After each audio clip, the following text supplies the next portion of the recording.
नमस्कार, the software solution में आपका स्वागत है। आज हम बात करेंगे बीजे के एड ऑन आउटस्टैंडिंग रिमाइंडर के बारे में कि ये वर्क कैसे करता है और काम कैसे करता है और कितना यूज़फुल हो सकता है। तो चलते हैं हम एड ऑन की तरफ। एड ऑन ओपन कर लेते हैं जिसका नाम है आउटस्टैंडिंग रिमाइंडर। इसमें हमने दो कॉन्फ़िगरेशन दे रखी है, एक पार्टी वाइज और एक वाउचर वाइज। आप इसे पार्टी वाइज भी भेज सकते हैं और इसे वाउचर वाइज भी भेज सकते हैं। पार्टी वाइज में क्या होता है कि टोटल जो ड्यू अमाउंट होता है वो जाता है, और वाउचर में क्या होता है कि जितने भी वाउचर उनके ड्यू चल रहे हैं, उसके जितना भी अमाउंट ड्यू चल रहा है उसके एक एक सिंगल सिंगल डिटेल, पूरी डिटेल जाती है सिंगल सिंगल। और पार्टी वाइज में सिंगल पार्टी का सिंगल टोटल ड्यू अमाउंट जाता है। तो देखते हैं इसकी कॉन्फ़िगरेशन। तो सबसे पहले हम पार्टी वाइज की कॉन्फ़िगरेशन देख लेते हैं कि क्या कर रखी है हमने और आप इसे कैसे कॉन्फ़िगर कर सकते हैं। पार्टी वाइज में हमने दो मेथड लगा रखी है, एक व्हाट्सअप और एक एसएमएस। आप इसे एसएमएस के थ्रू भी भेज सकते हो और व्हाट्सअप के थ्रू भी भेज सकते हैं। तो यहाँ पर मेरे पास व्हाट्सअप की ऑलरेडी एपीआई है। इसे यूज़ करने के लिए आपके पास एपीआई का होना बहुत ज़रूरी है। तो मेरे पास व्हाट्सअप की एपीआई ऑलरेडी है, तो हम व्हाट्सअप एपीआई की कॉन्फ़िगरेशन देखते हैं। तो व्हाट्सअप हम जैसे क्लिक करते हैं, मैंने यहाँ पे एक फॉर्मेट ले रखा है एएमएस टेक्स्ट। इसमें भी ड्रॉप डाउन आते हैं, जो बीजी के जो फीचर्स है एसएमएस कॉन्फ़िगरेशन का, वहाँ पे जो भी हम कॉन्फ़िगरेशन बनाते हैं उसकी ड्रॉप डाउन लिस्ट यहाँ आ जाती है। तो यहाँ हमने बना रखी है, तीन कॉन्फ़िगरेशन बना रखी है, लेकिन व्हाट्सएप की कॉन्फ़िगरेशन या टेक्स्ट में जाता है इसलिए हम एएमएस टेक्स्ट लेंगे। यहाँ पे हमने ना पूरी कॉन्फ़िगरेशन कर रखी है। यहाँ पे हमने पैरामीटर्स लगा आपको दे दिया सजेशन के लिए कि पार्टी नेम के लिए स्टार पीएन स्टार जाएगा, अमाउंट के लिए ये जाएगा, और एज ऑन डेट के लिए हमने ये यूज़ कर रखा है। इसे हम सेव कर देते हैं। इसके बाद हम देखते हैं कि वाउचर वाइज पे हम जाते हैं। इसमें भी दो कॉन्फ़िगरेशन है, व्हाट्सअप के थ्रू भी जा सकता है और एसएमएस के थ्रू भी जा सकता है। तो हम हमारे पास में व्हाट्सअप की एपीआई है तो हम व्हाट्सअप पे जाते हैं। यहाँ पे मैंने फॉर्मेट सेलेक्ट कर लिया, इसमें भी हमने कॉन्फ़िगरेशन कर रखा है। इसमें आप चाहे तो आप आपके अकॉर्डिंग भी कॉन्फ़िगर कर सकते हैं। कुछ आपको लिखना है यहाँ पर रिगार्ड्स, आपकी फर्म का नाम वो भी लिख सकते हैं आप। यहाँ मैं छोड़ देता हूँ, आप चाहे जैसा कस्टमाइज़ कर सकते हैं। पैरामीटर्स दे रखे हमने, party name, bill number, amount, date, due days कितने हैं और उसकी डेट क्या थी, सारी चीज़ें हमने यहाँ दे रखी है। इसे सेव कर लेते हैं और देखते हैं कि ये वर्क कैसे करता है। सबसे पहले हम चलते हैं पार्टी वाइज पर। पार्टी वाइज पे जाते हैं, यहाँ पे ऑप्शन पूछ लेता है एज ऑन डेट, किस डेट में हमें देखना है रिपोर्ट। यहाँ पे हमने ऑप्शन दे दिया है वन, ग्रुप या ऑल। आप सिंगल भी देख सकते हैं और सिंगल भी भेज सकते हैं। ग्रुप वाइज देखना है तो आप ग्रुप वाइज भी देख सकते हैं, और ऑल देखना है ऑल देख सकते हैं। यहाँ मैं सिंगल देख लेता हूँ पहले। सिंगल हमने ये सर्च कर लिया। यहाँ पे हम ऑल ड्यू डेट जो चाहे वैसा कर सकते हैं। अगर ये सेंट्रिक एडिटर्स है तो इसको यस कर सकते हैं, तो नो कर दिया। ये डेटर्स इसलिए मैं नो कर देता हूँ। ओके करूँगा तो यहाँ मुझे पता चल जाएगा कि इसका टोटल ड्यू अमाउंट कितना चल रहा है। तो जैसा कि हम देख रहे हैं इसका टोटल ड्यू अमाउंट है 10,200। अगर हम इसका लेज़र ओपन करते हैं, बाहर जाते हैं, लेज़र ओपन करते हैं,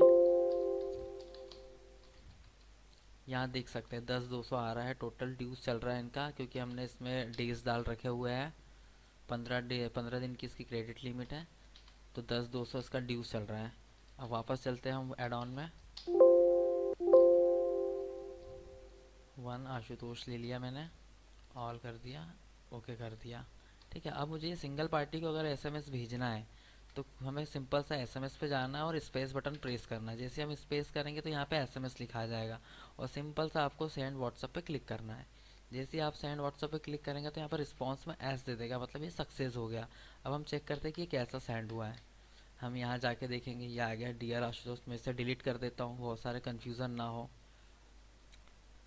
ये हटा दिया। मैं एक बार फिर से भेज देता हूँ, सेंड व्हाट्सअप पे क्लिक करता हूँ, ये फिर से सेंड हो गया। अब हम चेक करते हैं, ये आ गया dear Ashutosh, your total due amount is 10,200, due date 26 October 2023, please clear due balance. जैसा आप कस्टमाइज़ करना चाहते हैं आप इसको कस्टमाइज़ कर सकते हैं। अब चलते हैं हम नेक्स्ट। अब यहाँ पे हमने सिंगल लिया था, अगर हम यहाँ पे अगर ऑल ले लेते हैं तो क्या वर्किंग करता। ऑल ले लिया, ये आ गया, सारी सारी डिटेल आ गई जिनका भी ड्यू चल रहा है। अगर यहाँ पे मैं चाहता हूँ सिंगल सिंगल जिसको भेजना चाहता हूँ वहाँ पे स्पेस दबाऊंगा। अगर मुझे सारे सेलेक्ट करना है तो मुझे सेलेक्ट ऑल करूँगा तो ये सेलेक्ट ऑल हो जाएगा। अब मुझे सेंड व्हाट्सअप करता हूँ, ये सारे सक्सेस हो गए। अगर कोई भी एपीआई में एरर होता तो यहाँ पर रिस्पॉन्स में एरर दिखा देता। हम चलते हैं व्हाट्सअप पे, ये चला गया एक मैसेज सिंगल।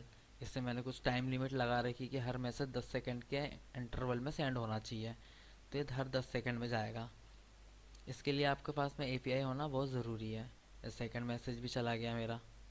अब चलते हैं अपन इसके नेक्स्ट फीचर्स पे।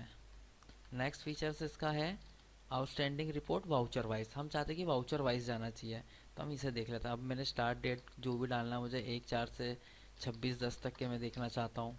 मैं सिंगल का देख लेता है, ऑल का देखना चाहता तो ऑल का देख लेते हैं। अभी हम सिंगल का देख लेते हैं। सिंगल पे मैं गया, मैंने डाला, कोई भी नाम डाल देता हूँ, मेरा जो भी डेटर्स है, ड्यू डेट, ऑल डेट, जो लेना चाहे आप ले सकते हैं। ये आ गई। इसका चल रहा है 20,500 रुपये ड्यू अमाउंट चल रहा है। एक बिल था 6,000 का जिसका पेंडिंग अमाउंट 2,000 चल रहा है। एक बिल 12,500 था जिसका पूरा ड्यू चल रहा है। इसकी 25 तारीख ड्यू डेट थी, इसकी 4 जून ड्यू डेट थी। इसको 154 डेज़ हो गए, इसको 144 डेज़ हो गए। अब मुझे इसे एसएमएस करना है, तो यहाँ पे मैं सिंपल सा सेलेक्ट स्पेस बटन दबाऊंगा तो ये एसएमएस आ जाएगा। ये दोनों बिल भेजना है क्योंकि ये वाउचर वाइज है हमारा। अब इसे मैं सेंड करता हूँ। सेंड एसएमएस किया, ये सक्सेस हो गया। अब दो बिल थे, 10 नंबर का बिल और 14 नंबर का बिल। हम जाते हैं व्हाट्सअप पे, क्या दिखाता है, ये आ गया। ये पहला बिल सेंड हो गया उनको, क्योंकि 10 सेकंड का डाला था इसलिए पहला सेंड हो गया 10 नंबर का। ये 14 नंबर का भी सेंड हो गया। पहले नंबर के इसमें dear Pranisha your bill number 10/2023, जो भी बिल नंबर होगा आपका। बिल अमाउंट है 2,000। बिल डेट थी 30/4/2023। ड्यू डेज हो गए 154 डेज। इसमें ड्यू डेट थी 25 मई 2023। मुझे कस्टमाइज़ करके नीचे लिख दिया है, please clear due amount because due days is 154 days. यहाँ पे हम डेज भी लगा सकते हैं जैसा चाहे आप। ये तो हो गया सिंगल के लिए। अब मुझे मल्टीपल्स देखना है, तो यहाँ पे मैं जाता हूँ, इसको ऑल करता हूँ, ओके करता हूँ। सारी लिस्ट आ गई मेरे पास में कि किसका कितना ड्यू है, कितने दिन से चल रहा है। अगर मुझे यहाँ पे मैंने ऑल कर दिया, सिर्फ ओनली ड्यू डेज लूँगा तो जो ड्यू डेट है सिर्फ ओनली वही दिखाएगा मुझे। ये आ गया, सबकी ड्यू डेट भी आ जाएगी यहीं पे। अच्छा, इसका सबसे अच्छा एक फीचर्स बहुत अच्छा है कि मैंने इस रिपोर्ट को देखा है 26/10 में, और मैंने सारे लोगों को कॉल कर दिया है और रिमाइंडर भेज दिया, उधर से मुझे रिस्पांस भी आ गया है। लाइक अगर मान लो मेरे पास आशुतोष का रिस्पांस आया है, तो मैं यहाँ पर डेट डाल दूँगा कि मैंने डेट डाल दी है 30/11/2023। और मैं यहाँ पर रिमार्क्स भी डाल सकता हूँ कि मैंने इसे कॉल किया था, तो इनका इनसे रिस्पांस आया कि इनका जो पेमेंट होने वाला है मुझे, वो नेक्स्ट मंथ होने वाला है, जो जब भी होने वाला। तो हम यहाँ पर रिमार्क्स डाल सकते हैं। मैंने ये गलत डाल दिया, 30 नवंबर की जगह मैं डाल देता हूँ, इसको डाल देता हूँ 27/10 डाल दिया हमने। यहाँ पर रिमार्क्स में डाल दिया कि ये एनईएफटी करेंगे 1/11/2023 को करेंगे। यहाँ पे मैंने एनईएफटी में डाल दिया, 27 अक्टूबर की डेट डाल दी। ठीक है, इसको हम सेव कर देते हैं, ओके कर दिया। अब मैं नेक्स्ट टाइम जब इस रिपोर्ट को ओपन करूँगा, 1/4 से मैंने डाल दिया मान लो 10/11, क्योंकि मैंने 1/11 का डाला था इसलिए मैंने यहाँ पर डाल दिया। डेट की रिपोर्ट भी डाल देते हैं, 10/11 कर देते हैं चेक करने के लिए। ड्यू डेट ओके कर दिया। ये आ गया यहाँ पे कि हमारी लास्ट टाइम ये बता देंगे कि हमने जब भी रिपोर्ट खोलेंगे तो लास्ट हमारी क्या बात हुई, कि इन्होंने 27 अक्टूबर को हमने कॉल किया था, या फिर जो भी आपको अपडेट करना है। तो हम देख सकते कि एनईएफटी करने वाले थे 1/11 को, लेकिन इनका एनईएफटी नहीं आया तो हम इसको दोबारा कॉल करेंगे। तो हम चाहे तो फिर से अगर हम उन्हें कॉल करते और वो हमें नई डेट दे देते हैं कि नहीं अब मैं कुछ दिनों बाद आपको पेमेंट करूँगा, तो यहाँ पर आप नई डेट और रिमार्क्स डाल सकते हो। अब मुझे इन सभी को अगर मान लो व्हाट्सअप करना है कि इनके कितने बिल ड्यू चल रहे हैं और कितने डेज हो चुके हैं। अगर मुझे ये सब सारी चीज़ें सबको एक साथ अगर व्हाट्सअप करना, अगर मुझे सिंगल करना है तो सिंपल सा यहाँ पे एसएमएस क्लिक करूँगा, एसएमएस क्लिक करूँगा कि ये बिल को ज़्यादा दिन होगा तो सिर्फ मुझे यही बिल भेजना है। अगर मुझे सारे बिल भेजना है तो सेलेक्ट ऑल करूँगा तो ये सारे सेलेक्ट ऑल हो जाएंगे। अब मैं इसे जैसे ही सेंड व्हाट्सअप करूँगा तो यहाँ पे रिस्पॉन्स आ जाएगा सक्सेसफुली। अब मैं चाहता हूँ व्हाट्सअप पे कि कैसे सेंड होता है। जैसे ये आशुतोष को ये चला गया बिल, कितने दिन से ड्यू चल रहा है, सारी डिटेल दिखा देंगे सिंगल सिंगल वाउचर वाइज। मतलब आशुतोष के 4 बिल ड्यू चल रहे हैं, 5 नंबर का, 9 नंबर का, 13 नंबर का, 17 नंबर का। तो ये 5 नंबर का भी सेंड हो गया कि ये इतने 194 दिन से ड्यू चल रहा है। दूसरा बिल सेंड हो गया 9 नंबर का, जो 179 डेज से आपका ड्यू चल रहा है। फिर 13 नंबर का बिल सेंड हो गया जो 169 डेज से ड्यू चल रहा है। फिर नेक्स्ट 17 नंबर का बिल जो 118 दिन से पेंडिंग चल रहा है आपका। तो इस टाइप से आप रिमाइंडर भेज सकते हो voucher wise. Thank you so much.